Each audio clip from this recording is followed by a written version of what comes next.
Do anything. So, good evening, everybody. Good evening and welcome. Okay, is anyone here good at math? Someone? Yeah, okay, so we've been doing this mostly in this room for 21 years. 21 years, 12 times a year, and then that would be, how many? 252. We have either a human calculator or, oh, that's cheating. But anyway, a high-tech solution, 252. Okay. Well, I'm going to admit right now, back in like 04 or whatever, we missed one night because there was like a really bad hurricane or type storm. And then maybe there was one other time when we actually missed this vegan dinner. So, I mean, I'm really guilty. I feel really bad about it, you know. But what about the other 250 times? We've had a lot of good food here. And this room has, actually, we've recorded a lot of vibes over the years. So if you like walk over, you touch the wall, you'll get a certain speaker from like April of 04. You touch one of the chairs and you tune in, and it's like we did a movie here in 07, you know, stuff like that. Trust me on this, it's all real. But getting down to even more real things, we have a special ceremony. And I will say that everyone in the room has to really kind of acknowledge that this room has, you could say, really good acoustics or terrible acoustics, because if somebody back in the end of the room says, "Could you please pass me the tomatoes?" Well, I hear it. Everybody hears it. So, when we have something going on up in the front, please know that, you know, your attention is urgently needed. And people are constantly, you know, coming in, and so that's the way the room is. There's no sound suppression. But let me give this to Kathy. She often brings something spiritual on a higher level. Of course, veganism is at a pretty high level, you know, have to admit that. But and I want to dedicate this specifically to the two young vegans here tonight. We have two vegan babies here. I don't know if they're friends yet, but they're certainly not enemies. Vegan babies don't usually, you know, get into kicking and punching each other. So we're going to have, I guess we might ask them to come up and say a few words later. You never know what they might say, you know? Anyway, Kat, would you please tell us what your intention is? And Scott is right here with matches and the not the arsonist, but the fire guy. I first wanted to make a brief announcement. My friend, a psychiatric nurse, donated to EarthSave some really nice books there, all of which are associated with healing of one form or another. For instance, aromatherapy, healing touch, Reiki. So feel free, anybody who would like any of the books on that table, they're a gift from my friend. They're slightly used, but they're in excellent condition otherwise. What we wanted to do this evening is, in a moment, take a brief moment of silence associated with a couple of incidents as of late brought to our attention And that is the one very, very unfortunate incident in Manchester, England. In addition to the fact, very briefly, my husband and I have a rescue cat sanctuary for many years, and I thought that was a lot of work until I found out I have a friend. She actually is rescuing right now wild horses, which I could not wrap my head around this, and I will not use a negative term. So the best way in which to define it is if she didn't do that, they would no longer be around. And so we want to place out our intention as respects the incident in Manchester, England, our good intention for maybe 10 seconds, moment of silence, in addition to saving not just the wild horses, but all animals on planet Earth. And so we'll do that now, thank you in advance, for about 10 seconds.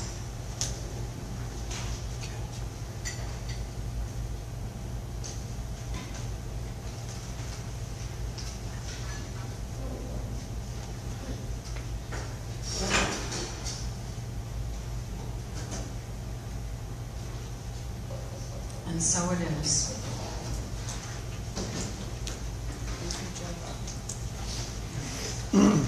Can we see the By the way, folks, we're live on Facebook, and you know the camera's usually facing this way. If you really have to be on camera, just run up here, get in front of there, and hi, Mom, or whatever it is. Hi, McDonald's, or whatever. So we have a candle burning, and that might set the tone for Chef Kofi. I want to introduce to you Chef Kofi. There's his billboard. Where's the baby? He's outside. And your lovely wife, she's outside. She's coming too. Okay, so we have a couple of chairs set up here, and we can bring more chairs. I really urge you, if you want to see a good food demo, but see it good, well, the best seats in the house are right here. You can really hear everything, see everything. You know, there's no requirement, but we can set up as many chairs as we want here. So I would urge anyone who wants to come on up, and we'll pull chairs here. Otherwise, I'm going to be sitting here, and this chair is open, number one.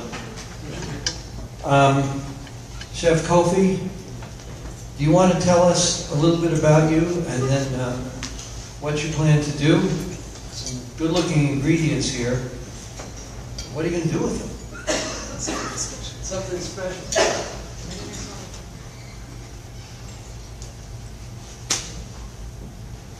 Hello, good evening, everyone.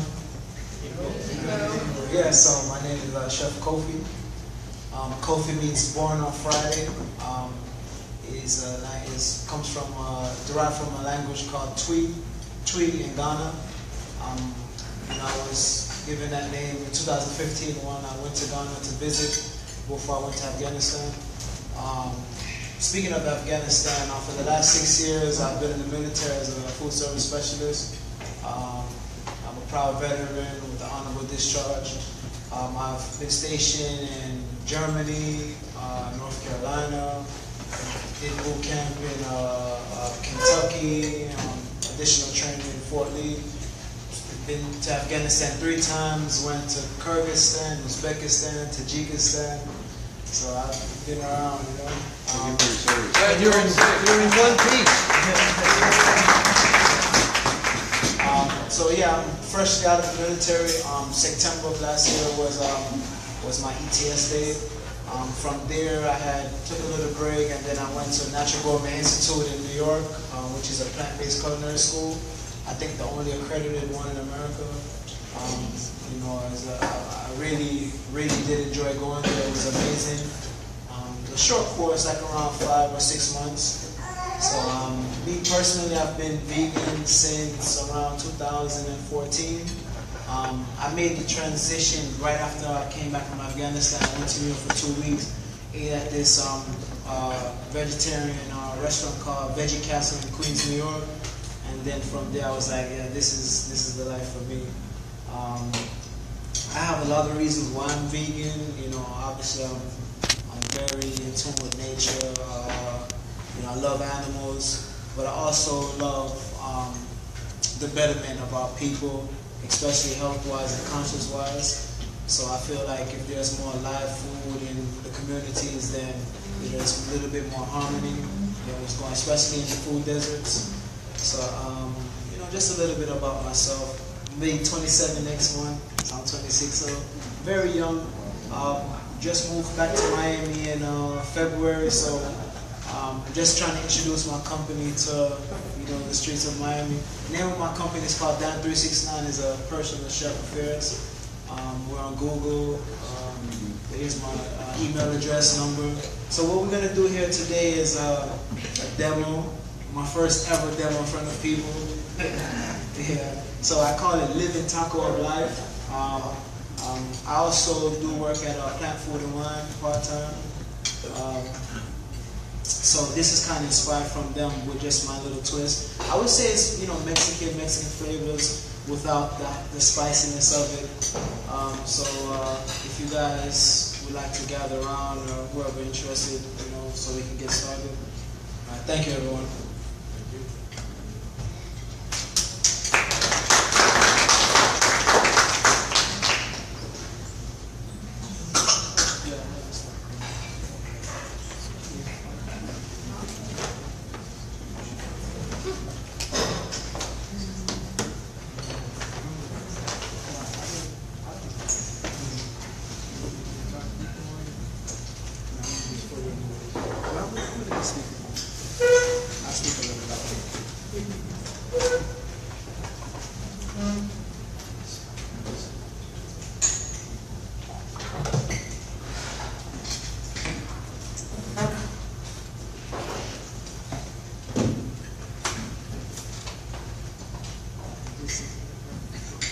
Alright, so first we're going to start off with the I call it, the original recipe had walnuts, but early this morning I went to the YG supermarket, well, farmer's market.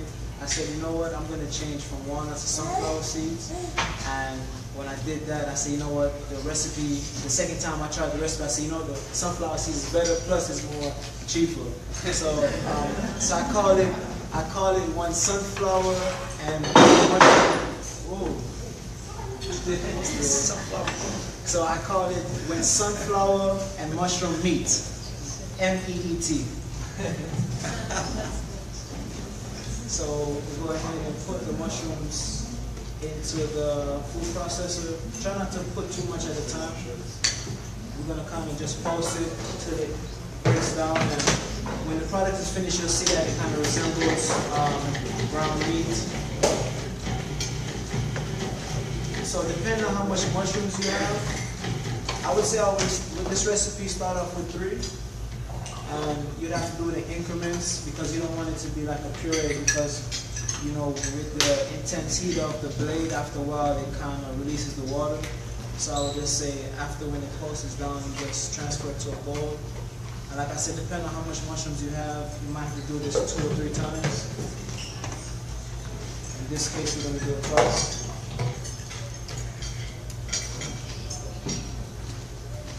Anybody a fan of Mexican food?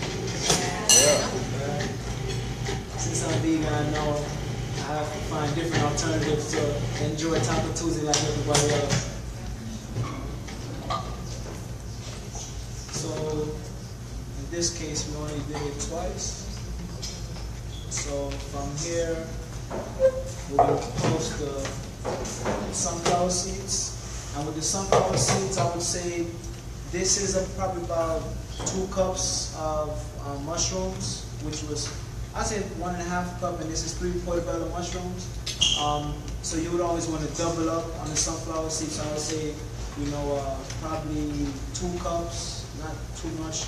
2 cups to 2.5 cups of sunflower seeds. Give it a little body plus with some crunchiness to it.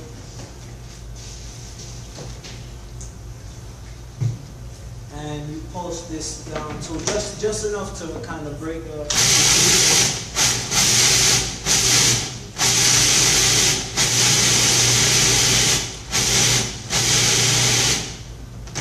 Alright, so just quick pulse to break the seeds down. Don't pulse it too long because then you'll have sunflower powder.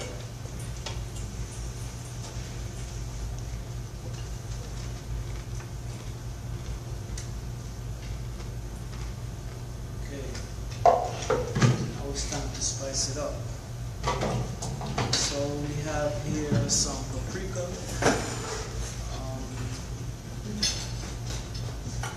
This recipe I'm going to just a tablespoon of paprika. So we have some onion powder. You could use fresh onions, but in this case, I think I like the intensity of the onion powder. Anything that's like dried, has much more flavor than the fresh, but it's always good to go fresh. It just depends on what you're making. A teaspoon of onion powder, some cumin, a tablespoon of cumin, ground cumin. It's always best to buy your cumin whole and then put them in like a spicer, a brown spicer. And then from there you just do them in batches when you need them, because after a couple of months the flavor kind of goes away.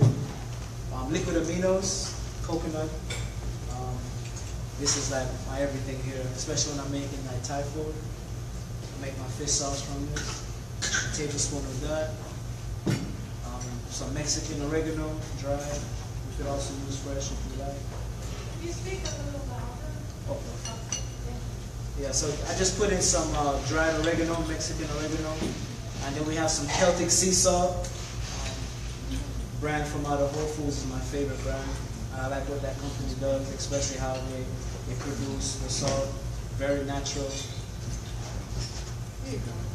Yeah. All right, so from here now, just a little, probably just like a tablespoon of lime juice. And from here you just mix.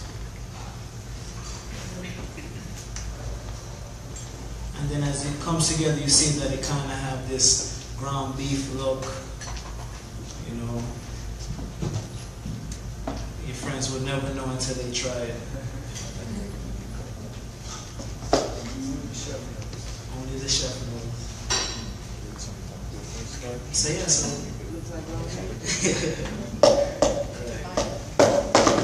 So from here you just put that in the side, and this is stuff that you could do in advance, probably like a day in advance. And another thing is once you put it in the fridge, say if you do it in advance, it would be nice if you put it like in a strainer to kind of let some of the water go, because like I said, the mushroom releases water.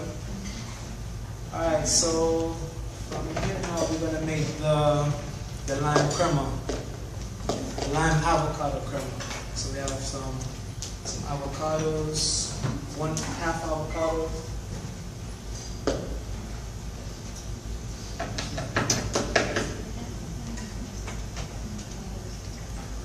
We have 1 bunch of cilantro, mainly the leaves.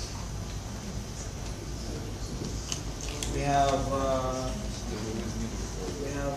cup of cashews.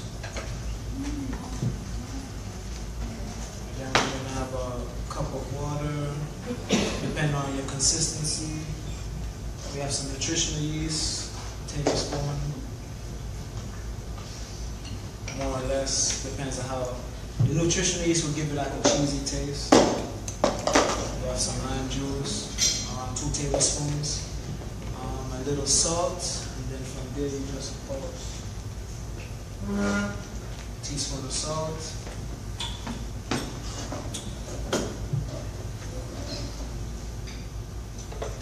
It's good to pre-soak your cashews in a day in advance, especially to kind of get them soft for the next day or whenever you decide to use them.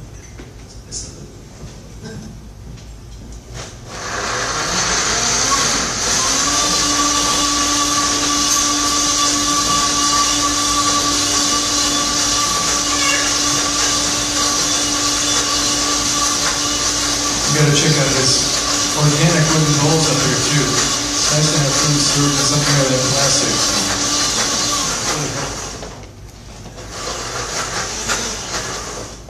Alright, so the lamb crumb is finished and TV land, they already have it pre-prepared, so I have mine here pre-prepared. Alright, so with the romaine lettuce, the way I do them is I wash them and then I cut the ends off to kind of make these nice looking bolts here. So when it comes to assemble now, you go ahead and depending on how big your lettuce cups is, I would say no more than 2 tablespoons of the mushroom meat.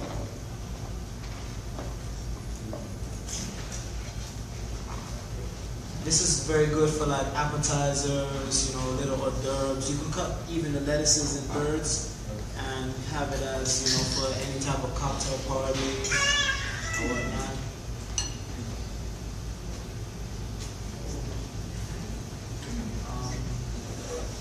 Yeah, so then from here now, we go ahead and put over the lime crumb. We have also pico de gallo, which is mango pico de gallo, which is on the samples that we're going to pass out to everyone. So you could also use any type of pico de gallo. And then you could just garnish it with some radishes. Give it a bit of a contrast.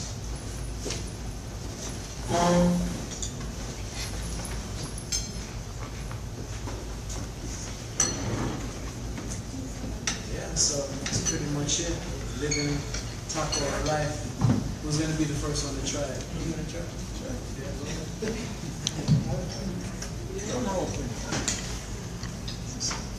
A true artist. See how I did that? Can we get a close-up of that? Yeah. Looks good.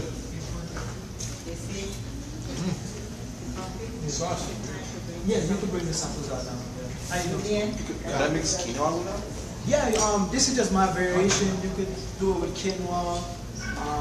I just kind of did this combination because it's like the closest thing to like ground beef look. It's kind of good, so if you have friends that are not vegans, you want to introduce them to you know, plant-based lifestyle. Sometimes it's kind of good to, you know, have them, you know, be familiar with some type of recipe. Sometimes people do it with texture, but I normally do it with sight. You know, so tastes good, right? Yeah. Any other questions? Very nice.